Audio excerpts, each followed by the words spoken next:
Assalamualaikum warahmatullahi wabarakatuh. Bismillah, alhamdulillah, wassalatu wassalamu ala asrafil anbiya'i wal mursalin wa ala alihi wa sahbihi ajma'in, amma ba'd. Jamaah Majlis Ta'lim Nurul Falah Jingajaya ingkang kula hormati, alhamdulillah enjing niki puasa sing ke pira? 8 ya? 8, alhamdulillah. Kula lan sampeyan masih tetap diberikan keimanan sehingga masih semangat dan semangat. Semoga kesemangatan kula lan sampeyan kabeh niki menjadi wasilah kula lan panjenengan kabeh jadi uripe luwih tenang, luwih damai, rezekine akeh, penyakitnya pada lunga kabeh. Terus supaya persiapan rayane duit akeh beli.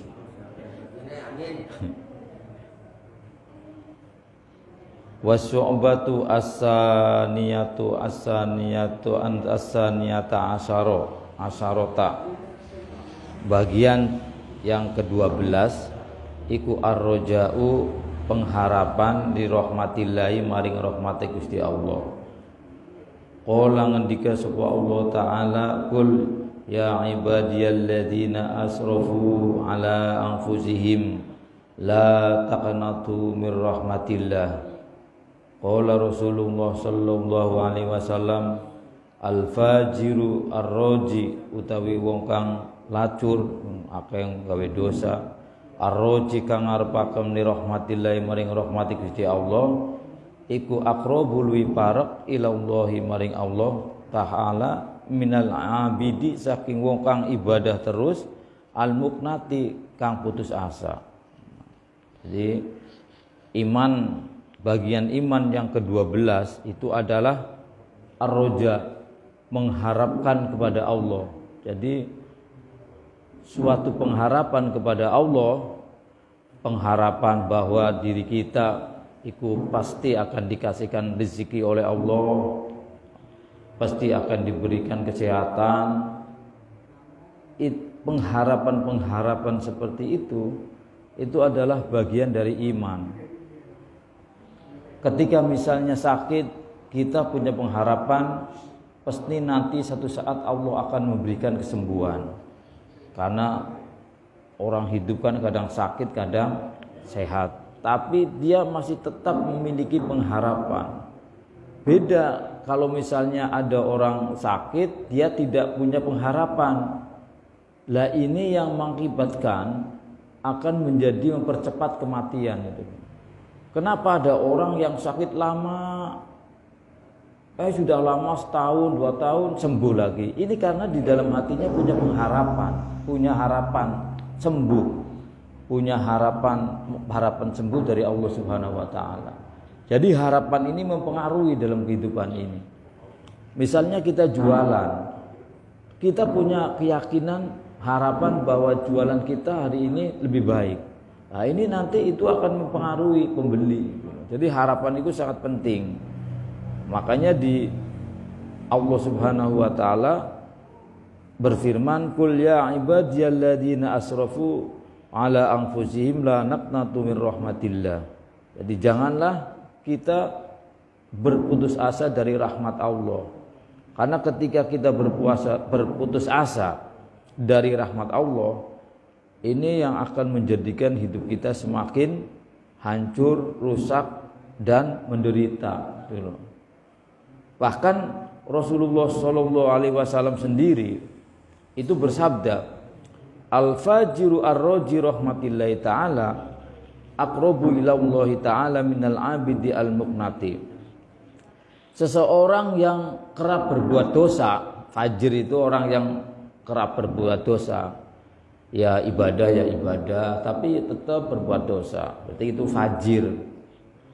Tapi ia masih mengharapkan kepada rahmatnya Allah, itu lebih dekat kepada Allah daripada orang yang rajin ibadah, sholat, ngaji dan sebagainya, tapi dia putus asa dalam menjalani hidup. Lah kita sih wong urip yakin. Jadi akeh rasulane lah. Resah terus uripe. Pun Allah beli senang. Karena kenapa Allah beli senang sama orang-orang yang selalu meresah hidupnya, selalu ia merasakan prihatin. Jadi prihatin itu enggak usah dirasakan. Tapi prihatin itu dijalani, tetapi kita harus penuh pengharapan bahwa apa yang terjadi saat ini itu akan hilang, dihilangkan oleh Allah. Itu namanya roja. Ya.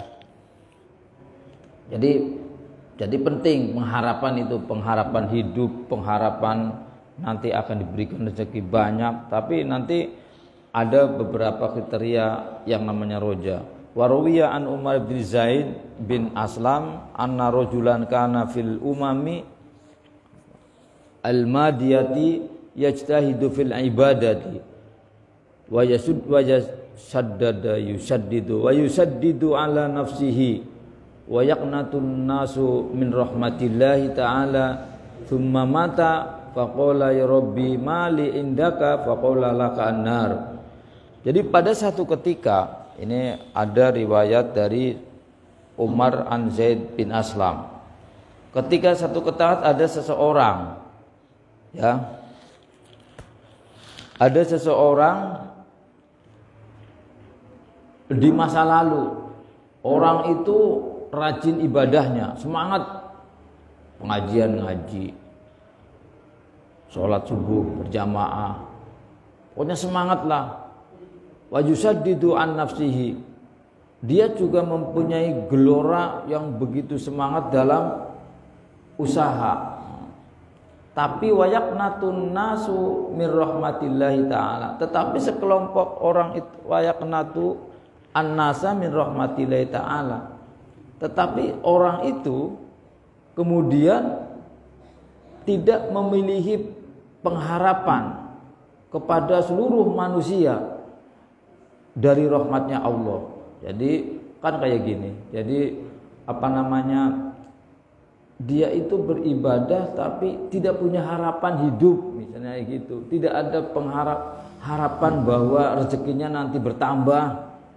Tidak ada pengharapan nanti hidupnya lebih bahagia. Tidak memiliki pengharapan anak-anaknya yang tadinya jauh nanti akan kembali dan menjadi anak yang soleh dan solihah. Itu tidak punya pengharapan seperti itu. Itu sampai mati, cuma mata, kemudian orang itu mati. Faqala ya Rabbi, kemudian bertemu dengan Allah. Setelah bertemu dengan Allah, mali indaka faqala laka an-naru. Langsung, ya Allah, mana ibadah-ibadah dulu yang pernah aku laksanakan ketika hidup di dunia? Mana kesemangatanku dalam mengikuti ajaran-ajaranmu ya Allah? Apa dijawab oleh Allah? Faqala lakan naru, tidak ada, kamu mendapatkan neraka, mendapatkan kecelakaan. Kenapa? Faqala ya Rabbi, kenapa ya Tuhan? Fa'aina ibadati wastihadi, mana ibadahku dan kesemangatanku dalam perjuangkan agamamu ya Allah? Faqala innaka taqnatu an-nasa min rahmati fid dunya. Jawabannya Allah apa? Karena engkau adalah termasuk orang yang putus asa terhadap seluruh manusia dari rahmatku. Nah, itu ketika fid dunya, ketika hidup di dunia. Jadi jangan, pokoknya seluruh rasa resah hati kita, resula itu kita tiadakan. Karena resula itu bentuk dari sebagian putus dari rahmatnya Allah. Itu mesti kita hilangkan. Karena resula terus tidak punya pengharapan, hidupnya melemah, ini adalah perilaku-perilaku yang kemudian akan menarik dalam kehidupan kita, kehidupan yang berikutnya. Gitu. Ini makanya di sini itu dijelaskan, janganlah sekali-kali putus asa dari rahmat Allah. Iya, jadi rahmati ada dalam sebuah hadits qudsi, wa rahmati wasiat min azabi. Jadi kayak gini, ada seseorang yang banyak maksiatnya, banyak dosanya, tetapi orang itu punya pengharapan bahwa Allah itu maha pengasih, maha pengampun. Ini karena memang Allah rahmatnya itu lebih cepat daripada siksanya. Itu yang harus kita yakini. Dan siksa-siksa Allah itu satu saat juga akan berhenti. Tetapi kalau rahmat kita, pengharapan kita terputus, maka akan terjadi perputusan di dalam kehidupan kita menjadi semakin lebih tidak nyaman, tidak enak. Maka dilarang. Mana tadi itu? Fa ana aqnatuka al-yauma fi min rahmati. Maka saat ini ketika kamu sudah mati, kata Allah, saya putus asa kepada rahmatku. Artinya rahmatnya tidak akan diberikan kepada dia. Kita itu kan misalnya ada seorang yang meninggal dunia, terus diberi nikmat kubur, terus diberi masukan surga, itu kan bukan karena amaliyah kita, itu kan karena rahmat Allah Subhanahu wa taala. Iya, kalau misalnya begini, kita itu menuntut kepada Allah apa-apa yang pernah kita lakukan di dunia, itu berarti secara otomatis kita sudah berani untuk mengungkit-ungkit kewenangan Allah. Berarti secara akhlak kita sudah tidak berakhlak di hadapan Allah. Kalau sudah tidak berakhlak di hadapan Allah, ini sama saja ia tidak menghiraukan ajaran-ajaran Allah. Ini jadi berbahaya. Makanya di dalam ajaran ahli sunnah wal jamaah, dalam ajaran ahli sunnah wal jamaah, akhlak itu lebih penting daripada fikih. Kan di dalam fikih itu kan banyak perbedaan-perbedaan.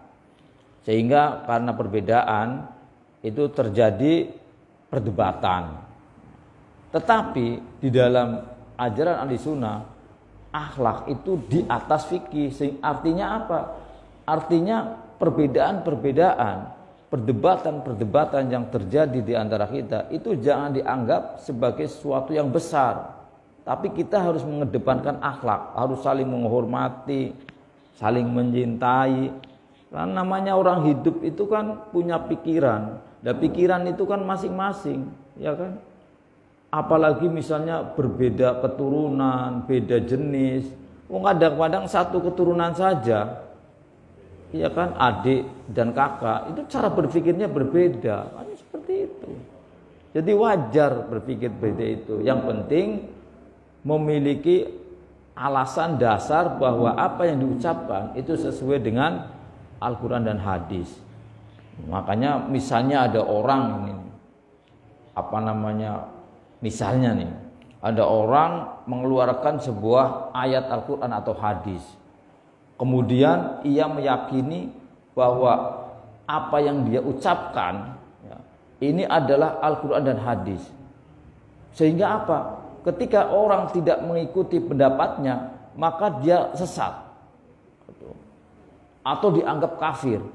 Nah, ini sebuah pemahaman yang keliru. Kenapa?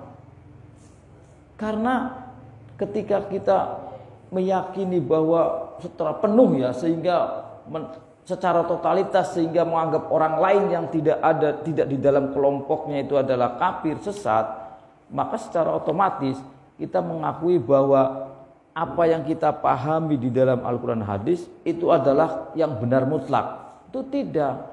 Yaitu kan Al-Quran dan hadis itu kan diem. Al-Quran dan hadis ngomong enggak? Diem kan? Yang ngomong siapa? Ulama. Yang ngomong siapa? Ustaz. Berarti itu kan pendapatnya Ustaz. Bukan Al-Quran dan hadis. Kalau Al-Quran dan hadis itu kebenarannya mutlak.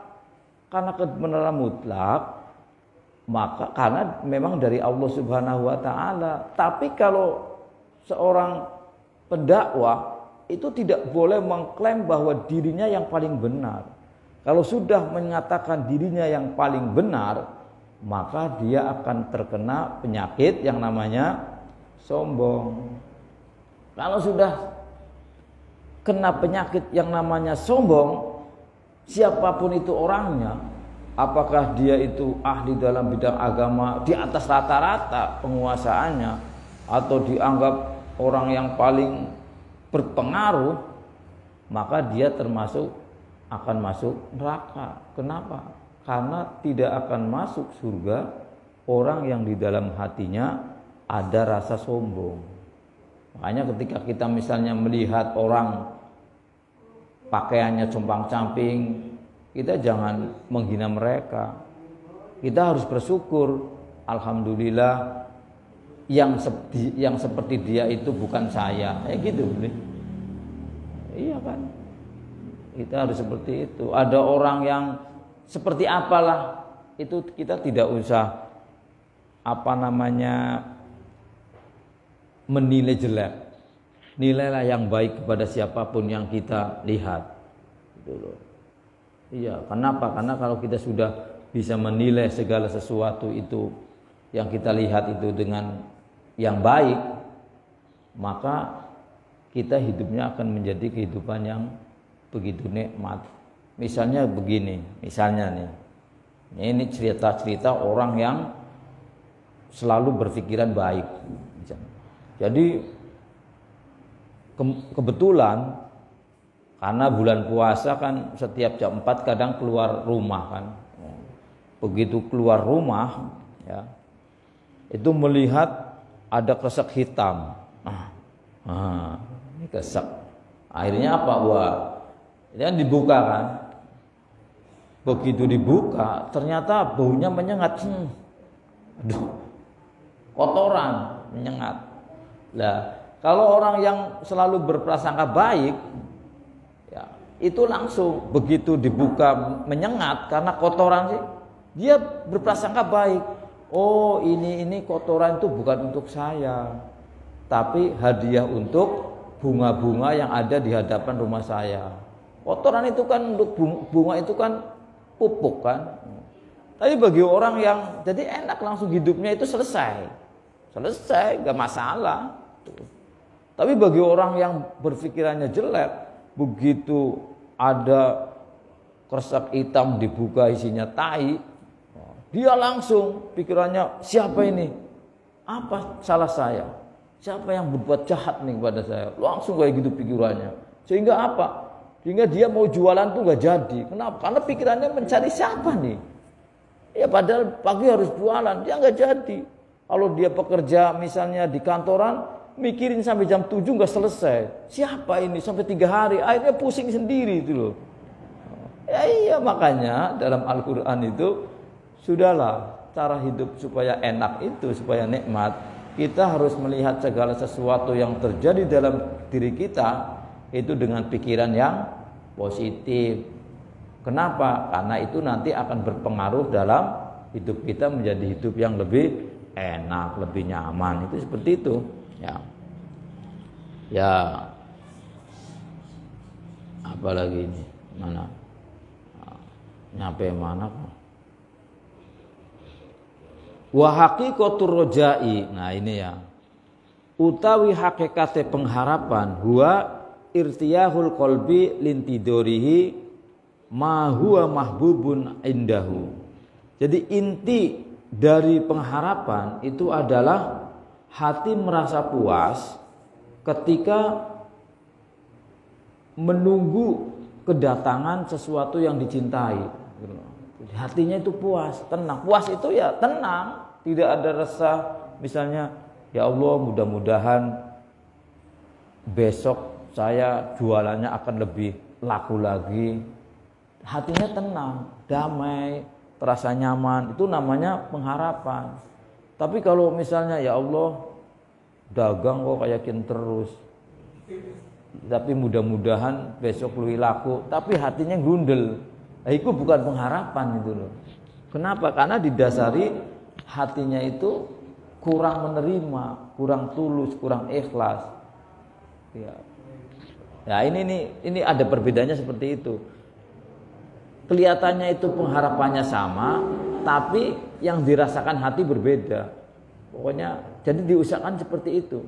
Kalau kita mengharapkan sesuatu yang kita sukai agar terjadi di masa yang akan datang, diusahakan hati kita itu nyaman, tenang, damai, dan merasa puas. Ini kalau kita sudah bisa seperti itu, maka rasa kepuasan yang ada di dalam hati kita saat ini itu akan mewujud menjadi satu peristiwa yang di masa yang akan datang yang menjadikan kita bergembira, senang, gitu.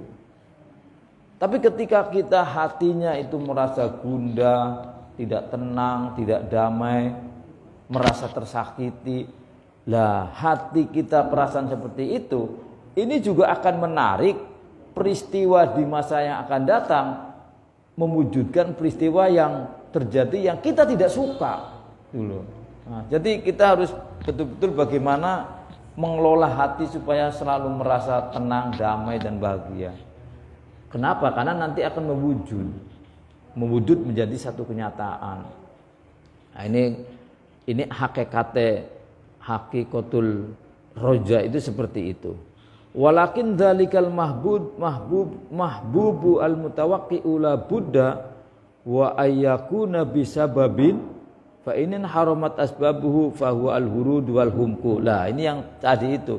Tapi ketika kita mengharapkan peristiwa yang baik, ini kayak tadi penjelasannya itu, yang baik terjadi pada diri kita tapi hati kita, pikiran kita ruwet, itu namanya kita tertipu, hurur. Jadi kita tertipu oleh hawa nafsu. Hawa nafsu itu kan selalu mengajak sesuatu yang tidak baik.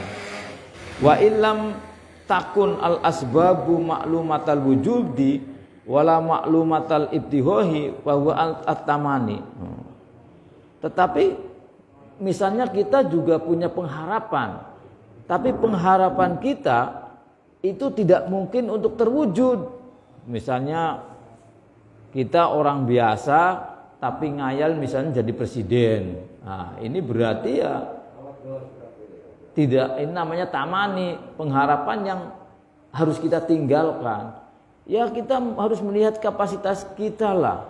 Kita sebagai orang yang seperti ini, ya ketika mengharapkan sesuatu yang akan terwujud, ya mesti sesuatu yang sesuai dengan kapasitas kita. Misalnya orang yang jualannya di pasar, yang modalnya aja hanya misalnya 500.000, dia menginginkan rezeki hari itu misalnya 2 juta. Nah itu kan berarti tidak sesuai dengan kapasitas dirinya. Itu seperti itu. Jadi tamani itu adalah pengharapan yang tidak sesuai dengan kapasitas dirinya. Ya udah, itu namanya orang yang kurang bisa menerima apa yang Allah berikan kepadanya. Begitu. Jadi orang itu gini, jadi Allah itu memberikan rezeki kepada seseorang itu berbeda-beda. Itu bukan karena Allah perit dan membedakan kepada yang lain. Misalnya si A dikasih rezeki sehari ada yang 15.000, ada yang 100.000, ada yang 200 dan sebagainya. Itu karena Allah tahu kapasitas orang itu masing-masing gitu loh. Iya, dan Allah kasihan gitu loh. Karena ada orang begini nih, yang dikasih sehari bermiliaran, tetapi justru uangnya itu untuk maksiat. Itu kan namanya istidraj. Allah sengaja meluluh agar semakin dosanya besar. Begitu. Atau misalnya kita yang kebutuhan hidupnya itu misalnya hanya cukup 200.000 misalnya. Begitu dikasih rezeki banyak oleh Allah, rezeki yang tidak terduga, plek, langsung pikirannya lain-lain. Oh ini yang untuk ini. Akhirnya apa? Terlena. Ada pikiran-pikiran untuk bermaksiat. Nah, kan seperti itu. Nah, maka Allah itu ya memberikan rezeki ke siapa-siapa itu ya sesuai dengan takarannya. Itu udah tahu persis. Makanya nggak usah iri pada orang-orang yang misalnya lebih banyak kekayaan yang diberi kita. Kita iri harus kepada orang yang ilmu agamanya lebih tinggi daripada kita, sehingga kita akan selalu ngaji dan ngaji gitu loh. Jadi ini ceritanya begini. Ini ada orang yang iri kepada tetangganya. Iya. Karena iri kepada tetangganya, ya, tetangganya beli motor, dia merasa sakit hati. Ternyata karena tetangganya itu selalu bersyukur. Kalau orang bersyukur itu kan rezekinya meningkat lagi. Beli mobil, dia tambah sakit hati. Iya. Akhirnya kan dia hidupnya itu sakit terus. Akhirnya apa? Dia merencanakan bagaimana nih agar tangganya ini mendapatkan musibah yang besar. Akhirnya apa? Akhirnya dia merekayasa bagaimana nih, karena sudah tidak ada pikiran lagi. Akhirnya apa? Dia itu berusaha untuk mengkelabui polisi agar tangganya ini yang dituduh telah membunuh orang dulu. Dia bunuhlah sanak keluarganya, ditaruh di atas gentengnya si tetangganya itu. Ternyata ketahuan. Lah ketahuan kan yang menjadi pusing itu kan tangganya kan. Tapi setelah terdeteksi, tapi ternyata kan yang membunuh bukan. Akhirnya apa? Ya kembali juga dia yang menjadi sakit lagi, menjadi menderita. Jadi hilangkan itu rasa iri. Karena rasa iri terhadap dunia ini yang menjadikan hidup kita menjadi menderita. Iya, kok berpikirnya begini saja. Kalau misalnya ternyata kita itu didolimi oleh orang lain, oleh saudara atau orang dikenal atau tidak dikenal, itu yakini saja bahwa ini adalah cara Allah untuk mendatangkan rezeki yang lebih banyak. Begitu saja. Tetapi kita harus hati-hati. Kenapa tuh kemarin tertipu? Jangan lagi terulang. Tapi tidak usah kita menyesali. Tapi anggaplah itu adalah sebagai penebusan saja. Supaya kehidupan ke depan semakin lebih baik. Atau sebagai sedekah kita. Sehingga bisa untuk mencegah malapetaka dan bencana yang akan terjadi di dalam diri kita. Nah, seperti itu. Jadi hidupnya nanti enak terus. Tidak pernah terasa sakit kepada siapapun. Itu dalam ajaran agama itu mengajarkan seperti itu. Nah, lanjut. Mana dia? Fa idza khatara fi balika maujudun fi ma mado sumia tadzakkuron. Lah ketika pikiran kita terbersit dengan peristiwa-peristiwa yang pernah terjadi, itu namanya ingat. Oh, kita ingat kalau lagi merenung itu kan ingat masa-masa lalu, itu berarti ingat. Tapi diusahakan kalau ingat masa lalu itu ingat yang baik-baik begitu. Kenapa? Karena kalau kita mengingat masa lalu yang baik, maka masa lalu yang baik itu akan tertarik untuk terwujud dalam kehidupan kita. Kalau kita mengingat-ingat masa lalu yang buruk, sama saja kita mengharapkan peristiwa buruk yang pernah terjadi dalam kehidupan kita terjadi kembali, terulang dalam kehidupan. Bahkan dalam Islam itu tidak boleh kita mengingat-ingat masa lalu yang buruk. Sudahlah, itu dianggap sebagai perjalanan hidup yang sudah tidak usah kita ulangi lagi. Kita pikirkan lagi, kita ingat-ingat lagi. Sudah, kita hilangkan saja. Tetapi kalau peristiwa-peristiwa yang baik itu bisa boleh kita ingat kembali. Apalagi kalau misalnya mau berdoa. Jadi untuk menarik doanya agar lebih terwujud, itu kita datangkan dulu, kita rasakan peristiwa yang paling kita sukai gitu loh, yang paling kita senangi. Apa peristiwa kehidupan dari dulu sampai sekarang yang paling kita senangi, yang paling kita sukai, paling kita merasa wah lah, apa itu? Kita bayangkan, kita datangkan di dalam hati kita, kemudian kita berdoa. Itu namanya untuk mempercepat doa kita terwujud. Kayak gitu.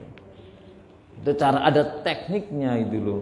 Makanya ada orang yang berdoa sampai 2 tahun tidak terkabul, nggak tahu tekniknya ya begitu. Jadi ada teknik-tekniknya, ada cara-caranya, dan itu diajarkan oleh orang-orang ahli tasawuf. Wa in kana qad khatara bi balika wujudu syai'in fil istiqbali wa ghalaba dzalika ala qalbika summa intidaron wa tawaqqu'an fa in kana tadurru makruhan asala minhu alami fil qalbi sumya khaufan. Jadi begini.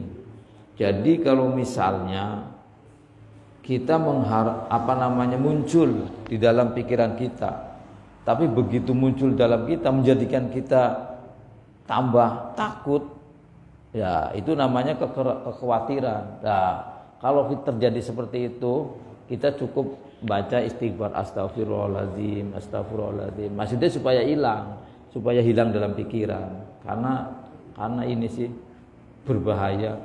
Iya. Apa-apa yang kita khawatirkan itu akan terwujud dalam kehidupan. Maka contohnya begini. Ketika sahabat Abu Bakar itu hijrah dengan Kanjeng Nabi. Begitu sahabat Abu Bakar itu berada di Gua Sud, ya, itu hatinya merasa takut, khawatir. Kenapa? Karena di atasnya itu sudah kelihatan kaki-kakinya kafir Quraisy. Yang tentunya kafir Quraisy kalau melihat Kanjeng Nabi dan sahabat Abu Bakar ini pasti akan dibunuh karena mereka mengejar. Sehingga sahabat Abu Bakar itu khawatir. Begitu sahabat Abu Bakar itu khawatir, Allah langsung menurunkan ayat, la tahzan innallaha ma'ana. Wahai Rasul, wahai Nabi Muhammad dari Allah, itu sahabat Abu Bakar diingatkan, jangan takut, innallaha ma'ana, la tahzan innallaha ma'ana. Begitu sahabat Abu Bakar rasa takutnya hilang, maka pada saat itu Allah melalui malaikat Jibril memerintahkan burung untuk bertelur di depan mulut gua, memerintahkan laba-laba untuk membuat rumah. Begitu para orang kafir Quraisy melihat mulut gua dilihatnya ada laba-laba, ada rumah laba-laba, dan juga ada burung yang sedang bertelur. Ini secara logika kan tidak ada orang. Akhirnya ya nggak masuk ke gua itu. Akhirnya kan selamat dari incaran orang kafir Quraisy ini itu karena menghilangkan kekhawatiran. Maka hidup itu jangan khawatir, biasa-biasa saja. Apa yang terjadi dalam kehidupan kita, itulah yang sudah terbaik adanya. Nikmati, syukuri. Insya Allah kita akan menjadi hidup yang lebih baik, lebih penuh berkah, damai, keinginannya gampang terwujud. Demikian saja, semoga bermanfaat. Wallahul muwaffiq ila aqwamit thoriq. Assalamualaikum warahmatullahi wabarakatuh. Allahumma sholli ala sayyidina Muhammadin tibil qulubi wa dawaiha wa afiyati labdani wa shifaiha wa nuril absari wa diyaiha wa ala